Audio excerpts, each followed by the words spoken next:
guys, welcome to this very special episode of TFL Today, where I've got Anton, our electric car, our hybrid car expert, and we're here at the North American International Auto Show, where there's been a lot of buzz, literally a lot of buzz around electric cars. Let's start with that one before we get to the buzz though.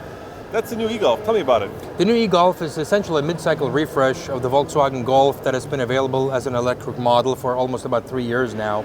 And in this refresh, the size of the battery has gone up by about 50%. Not the physical size, mind you, but its capacity, which means that the electric range is going to go up from US EPA certified range of about 83 miles to something along the lines of 124 miles. This one will go on sale at the very end of March in the United States. And the other aspects of this mid-cycle refresh will also be available on the general gasoline-powered Golfs, but they will come approximately 6 months later. Those are the Mexico-built Golfs, the regular plain vanilla ones. So if you're getting the e-Golf, you're getting all of these other improvements also a bit earlier, like 6 months earlier than the gasoline ones. And you're getting the one made in Germany, which a lot of people care about. Some do, but honestly, I think if people couldn't pass a blind test, people really don't know most cases, but maybe some people care. Now the most buzzworthy, I'm using that word on purpose, electric car that was rolled out here is just over to our right, and we can't get to it because there's so many people around it. It's the concept Volkswagen minibus, buzz, you get it, and it's all electric, it's all-wheel drive, and it's damn cool. Tell me about it. So just going back to the all-wheel drive for a moment, the platform on which Volkswagen is going to build all of its new all-electric models starting in the year 2020 is rear-wheel drive based, meaning a base version would be available with only rear-wheel drive. Very similar outline to something like the BMW i3. However, as an option, you'll be able to get front-wheel drive. So for another, pick a number, 4, 5, 6 grand, you'll get also all-wheel drive. So what they did was that in September at the Paris Auto Show, they showed the spiritual replacement of the Golf, effectively called the I.D, the I.D concept car, basically the same size as a Golf, maybe with a little bit more interior space. Doesn't look like a Golf, but effectively it is kind of like a Golf. And this is simply based on the same platform, a much, much larger vehicle of the same. So these two vehicles, the I.D, which is sort of a Golf size, and this thing, you could say that they provide the outer edges of the envelope in terms of size. So between these two, and Volkswagen has said they will have 30 models by 2025. 30. I mean, think about that for a moment. 30 different models based on this platform. So the I.D would be arguably one of the smallest. This might be the largest or one of the largest ones. And in between of them, we'll have sedans, we'll have SUVs, we'll have crossovers, we'll have maybe pickup trucks, we'll have anything you can imagine between those two outer edges of these two platforms.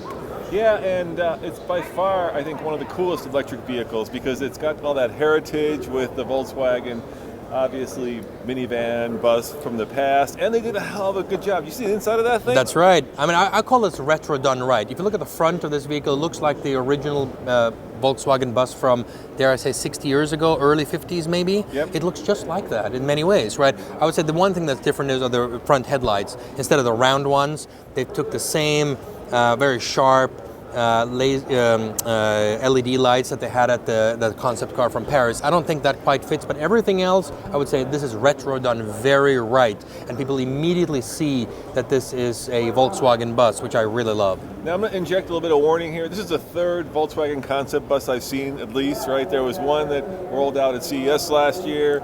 There was one before that. There was one in 2011, and there was one or two before even that. So, but what they've said, they haven't built any of them yet. That is true. However, this one, they're very clear that this thing will be built. So this will be part of a series of cars, 30 different cars built on this platform. So it won't be the first one. The first one will be this I.D size, aka Volkswagen Golf size vehicle. And then there will be, as part of the next handful will be this one. So probably no later than 2022, but possibly 2021. Now let's talk about cars that actually are real and you can buy. And the one that's, of course, the most interesting right now is the Bolt, and that's here as well.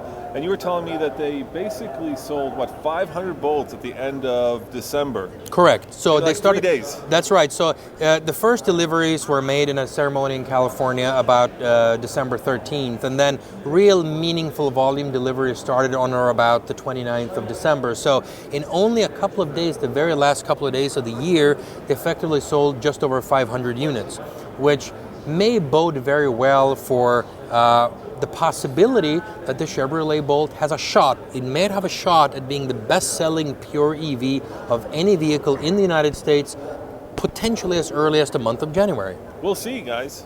That's And right. The other big news was that the new Leaf, has been delayed. At least the introduction has been. That's right. So we had some hopes, basically, that Nissan would show the replacement of the Nissan Leaf either at CES or here at the Detroit Auto Show. Well, as it turns out, they did not. Now, CEO of Nissan, Carlos Ghosn, explained why that was the case. And he says, look, I have got a current model. I have the Leaf today. It's available. It's in dealerships. They're selling it at huge discounts, at low prices.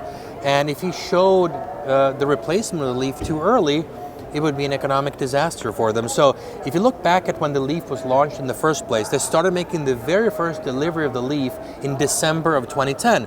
They had shown the car initially in September of 2009. That was 15 months beforehand. But you know what? They didn't have an electric car to sell at the time.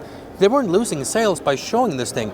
Now, going back to the present moment for the non-electric cars from Nissan, like the Altima and the Sentra and the Pathfinder and so forth, recently they've been showing new versions of these cars only as little as a month before they went on sale. So this fits perfectly well with the pattern that if one were to assume that the replacement of the Leaf wouldn't come out until the fourth quarter of 2017, we might not see it until closer to the middle of this year or maybe the third quarter of this year. We'll see, but they weren't ready to show it now, and the reason, they explained, very simple. If we showed it now, sales of the current Leaf would fall. Yeah, and there's a lesson I learned going to a lot of auto shows over the years, and that is where the car is placed, right? The more prominent the placement of the car, the more important that car is to the brand. And if you go to the Mercedes stand, right, the most prominent car there is their electric car concept, the one that competes with the Jaguar I-Pace that we actually got to see revealed in LA a few months ago. So, yeah, I mean, it's definitely coming, and that car is pretty funky. That's right. So the CEO of Mercedes, Dieter Zetsche, in his speech yesterday morning, he explained that they were going to come out with at least 10 new all-electric models by 2025, and they were all going to carry this new sub-brand called EQ, and that they will start hitting the market potentially as early as the very end of 2018, otherwise very early 2019. So if you think about the timeline here, the first of these vehicles to hit the market after the Chevy Bolt, which is available today, after the Nissan Leaf, which we assume will be out at the very end of this year, 2017. So we will have, by the second quarter or so of 2018, we'll have the Jaguar I-Pace. By the third quarter of 2018, we'll have the Audi e-tron, which was shown already 15, 16 months ago in Frankfurt. And then we will have, at the extreme end of 2018 or very early 2019, the Mercedes version, the EQ, the very first in the series of EQs. And then by the second quarter of 2019, we'll have the Volvo.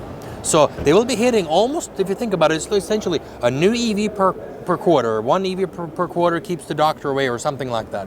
Anton, the last car I want to talk about was introduced at CES, but it's here. It's the Chrysler Portal.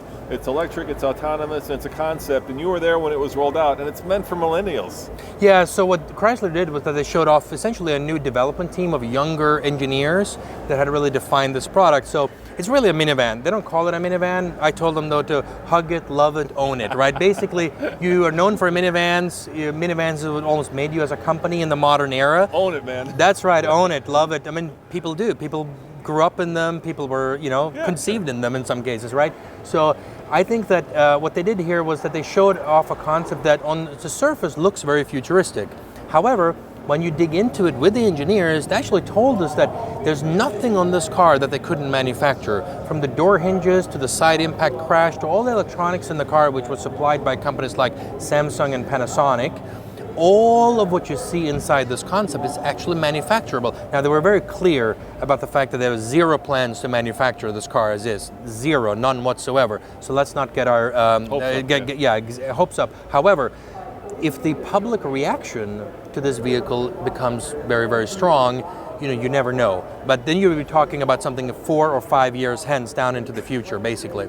So I certainly encourage everybody to check it out. They didn't really emphasize the autonomous part as much as said that this is a roadmap to get to a point of autonomy, but it was really the all-electric part and the user-friendly features. So if you look at the interior, it had an enormous amount of user-friendliness to it in terms of configurability, and it was just practical.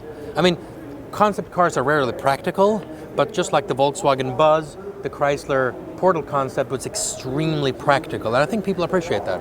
So guys, be sure to stay tuned to more coverage of all the world of electric cars on TFL. Thank you, Anton, for taking the time. Good to be here, Roman. Yeah, people can read you where if they want to go check out. Seekingalpha.com. Check out seekingalpha.com. Anton does some incredible market industry analysis, really insightful stuff. So check out his stuff, and remember, check out tflcar.com for more news, views, and of course, electric car with Anton reviews. See you guys next time. Ciao.